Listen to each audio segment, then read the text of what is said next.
देखिए, अगर आपसे कहा जाए कि समुद्र के अंदर से होकर हर साल करीब 1 करोड़ लोग गुजरते हैं तो शायद आपको ये बात थोड़ी सी मजाक में लगे और फिर आप कहेंगे कि क्या बकवास कर रहा है भाई।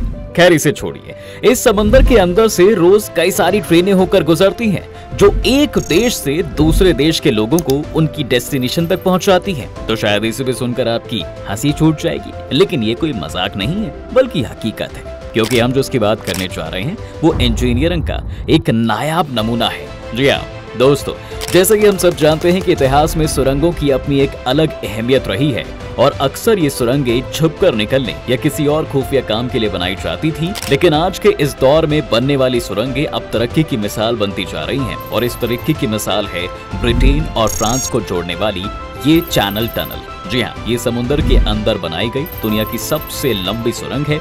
ये सुरंग इंजीनियरिंग का एक नायाब नमूना भी है और अगर हम इसकी लंबाई की बात करें तो इसकी लंबाई करीब 50 किलोमीटर की है जो इंग्लिश चैनल के अंदर से होकर गुजरती है। इस टनल के इतना खास होने की सबसे बड़ी वजह इसकी कंस्ट्रक्शन थी। 13,000 वर्कर्स का एक साथ इन मुश्किल हालात में काम करना, वो भी जमीन के ऐसे हिस्से में खुदाई करके जिसके ऊपर पूरे समुद्र का वजन पड़ रहा हो। इसलिए यहाँ पर एक छोटी सी गलती इस टनल को पानी से भरकर इंसान और मशीन को हमेशा हमेशा के लिए दफन कर सकती थी, और वो भी चंद सेकंड। खैर, इंग्लिश चैनल के नीचे की इस सुरंग को यूरो टनल नाम की कंपनी ने बनाना शुरू किया था। जिस वक्त इसके कंस्ट्रक्शन का ठेका यूरो टनल को दिया गया था, ठीक उसी वक्त कंपनी को कहा गया था कि वो एक और चैनल टनल बनाए। इसलिए इसको लेकर कंपनी ने दूसरा प्लान भी साल 2000 में दे दिया था, मगर उस पर अमल का काम आज तक शुरू नहीं हो सका है। पानी के अंदर बनने वाली ये कोई अकेली ऐसी सुरंग तो है नहीं जिसका काम आज तक अधूरा है, बल्कि ब्रिटिश के अलग अलग इलाकों को जोड़ने के लिए ऐसी कई सुरंगें बनाने का प्लान बनाया गया जिसका अभी तक काम पूरा नहीं हो पाया।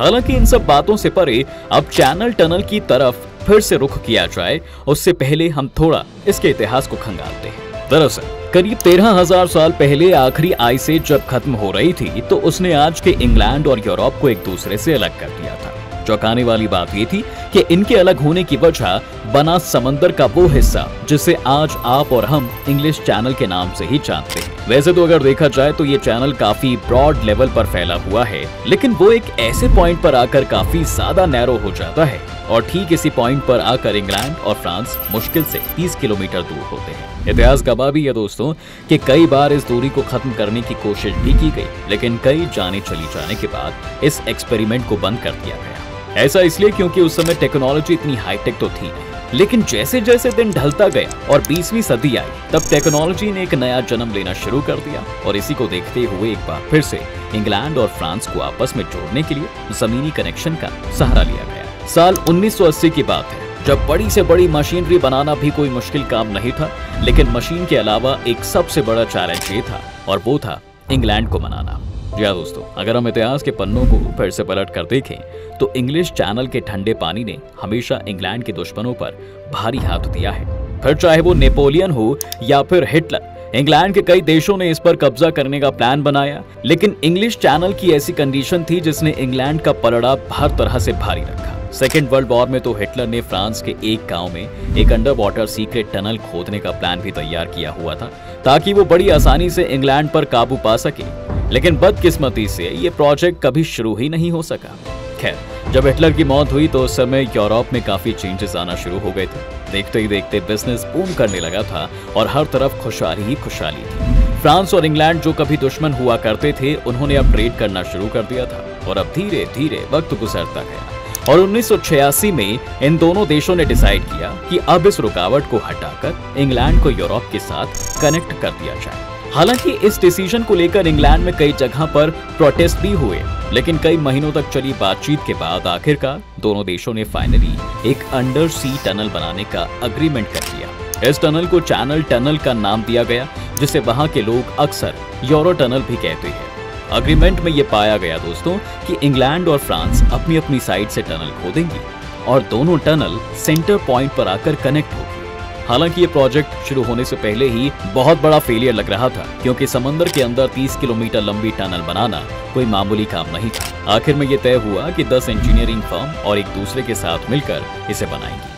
चैनल टनल का डिजाइन बनाने से पहले ये जानना जरूरी था कि टनल में कौन से ट्रांसपोर्ट चलेंगे, इसके साथ ही ये शुरू कहां से होगा और खत्म कहां पर होगा। बाद में दोनों की सहमति से ये बात पक्की होती है कि कुल 3 टनल बनाए जाएंगे, जिसमें इंग्लैंड और फ्रांस के बीच ट्रेनें चलाई जाएंगी। अब 1986 में इस टनल का कंस्ट्रक्शन शुरू कर दिया जाता है। सबसे बड़ी प्रॉब्लम जो इंजीनियरिंग टीम को फेस करनी थी वो था टनल बोरिंग मशीन का। जी हाँ दोस्तों, ऐसा इसलिए क्योंकि आज से पहले कोई ऐसा प्रोजेक्ट ही नहीं बना था। इसी वजह से इस डायमीटर का शेप मिलाना मुश्किल हो रहा था। खैर, अब अमेरिका के वॉशिंगटन में इस बोरिंग मशीन का काम रॉबिन्स कंपनी को दिया गया, जो बोरिंग मशीन बनाने में एक्सपर्ट थी। अब जब मशीन बनकर तैयार हुई तो अपने आप में किसी अजूबे से कम नहीं थी। पुरानी टेक्निक जिसमें पहाड़ों के अंदर ब्लास्ट करके टनल बनाया जाता था, उसके मुकाबले ये मशीन इंजीनियर के लिए किसी नेमत से कम नहीं थी। लेकिन ये नई टेक्नोलॉजी अपने साथ कई सारे खतरे भी लेकर आई थी। समुद्र के बॉटम से भी 250 फुट नीचे बोरिंग के दौरान अगर कहीं से पानी लीक होना शुरू हो गया तो उसका प्रेशर इतना ज्यादा होगा कि वो सेकंडों में इंसान और मशीन दोनों को तबाह कर सकता है। एक सर्वे से पता चलता है कि इंग्लैंड के साइड से एक चौक की लेयर मौजूद है जो पानी की लीकेज को टनल में आने से रोक पाएगी। लेकिन फ्रांस की तरफ समुद्र की निचले हिस्से में काफी क्रैक था, जहां टीबीएम यानी टनल बोरिंग मशीन काम नहीं कर पाएगी। हालांकि उसके लिए एक अलग से टीबीएम मशीन बनाने का फैसला लिया जाता है, जो टनल बोरिंग मशीन के साथ साथ एक सबमरीन भी होगी। ये सबमरीन पानी का उतना प्रेशर झेल पाएगी जितना वर्ल्ड वॉर 2 की सबमरीन कर पाती थी। हालांकि जब ये मशीन तैयार हुई तो अपने साथ एक नया चैलेंज और लेकर आई, वो ये कि जमीन से 200 फुट नीचे इसको पहुंचाया कैसे जाए। अब इस काम के लिए मशीन को अलग थलग तो किया गया और इसके एक एक पीस नीचे पहुंचाए गए। अब प्रोजेक्ट को शुरू हुए 2 साल तो गुजर चुके थे। फिर 1988 में दोनों साइड पर खुदाई का काम शुरू कर दिया गया।